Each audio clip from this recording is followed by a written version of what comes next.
I think I should be doing a rendition of Raindrops Keep Falling on My Head. I think that's the song I'm going to choose. But anyhow, I'm out here right now, 2006 Hyundai Tucson 2.7. Came out to this vehicle. It's a no communication, no start, no spark. Lots of good things. Very first thing I noticed is I do have a check engine light on when I turn the key on, but I wanted to go down to the ECM and determine whether or not I had powers and grounds down there to the ECM. I realized that scoop my way under that I'm up there in the corner buried there. I don't know if you guys can see those little hasps in there. A little bit of a pain in the butt to get to. I said, all right, well, let me get back out. Oh. Sorry guys, I'm hovering above a puddle. So I wanted to see if there was an easier way to go out there and test to see if I had any powers there. Clearly I can do it up here from the engine control relay. And that's where I went. So I said, all right, let me look at the engine control relay. That's going to send in 2 powers, or let's see, 1, 2, yeah, 2 powers directly in through that joint connector here. So you follow it down, comes across, comes in this way. Also feeds up to the fuel pump. And I had no power. So, very quickly, just as a quick test, I came in here and I jumpered out the 2 pins, going across, and the vehicle starts and runs. So, what I'm looking for is, why didn't I have relay control? Well, I started to think about relay control and I said, you know, very odd that I didn't have it. So what I did was I set up a test light over here to battery positive, and I'm sorry I'm rushing. I know some guys like it if I take a little while longer, but as you can see here, I am getting poured on. And it is rush hour out here, so there's not much time left here before I get really jammed up in traffic. So there's 2 control wires here and here. One of these is going to be powered. Matter of fact, let me switch this over here so you guys can see the powers. You're going to have a power at one terminal. You're going to have power at another terminal, even with the key off. All right, so these have 2 battery powers here at all times. Let me get that blue wire out of the way. All right, and then we're going to go over here on either side of these 2 controls here. So we know that this one has power. This one here is going to be the control.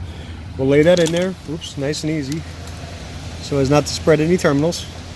Just like so. And we're going to switch that over to our power again. We should see that test light when we turn the key on.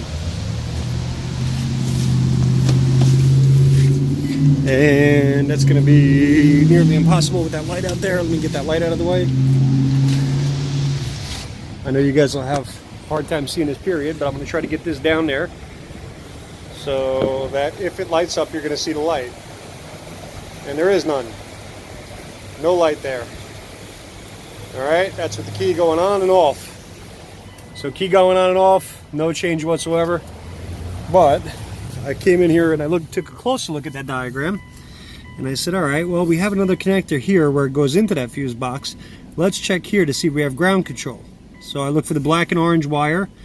That's going to be pin 11 on ECO1. So if you come over here and you grab a picture of that fuse box, our ECO1, let me zoom it in a little bit and move it around. ECO1 is right up on top of the fuse box. Perfect. So, pin 11. If I come out here without my light, of course.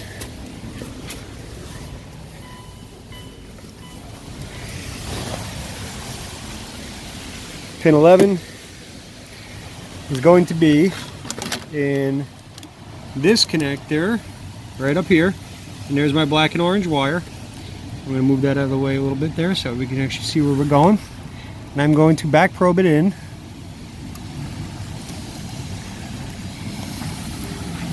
Again, still attached to power. Just want to make sure I'm actually back probing here and not too tight. Okay, so I'm back probed in there. Move the light out of the way again, and I'm going to cycle the key.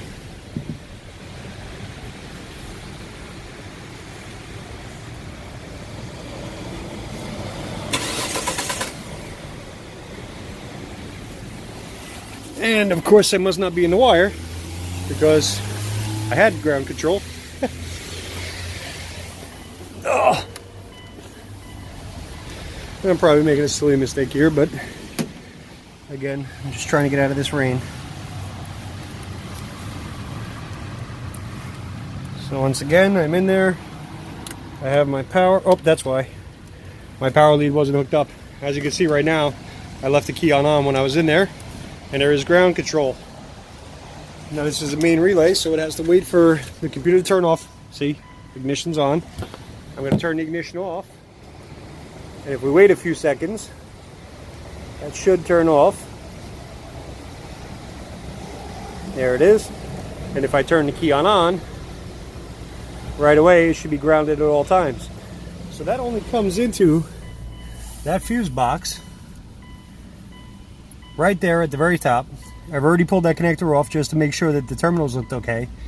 But my problem in this thing lays between this relay up here at pin 4 and pin 11. So the only problem I'm going to have here is underneath that fuse box. I am not going to try to videotape that out here in the rain, but when I'm under there, I guarantee I will find an open in that wire, or that there's something wrong with the fuse box. I'm pretty sure it's just going to be an open in the wire, though I believe these just come out at the bottom and they loop up this way. I think I've seen this before, and I try not to treat any car at all just as a common thing there where I've seen it before and then that's it, no more testing involved. But so this is just going to be an open in this black and orange wire coming up here to this terminal, and that's about it. So anyhow, I will speak to you guys soon.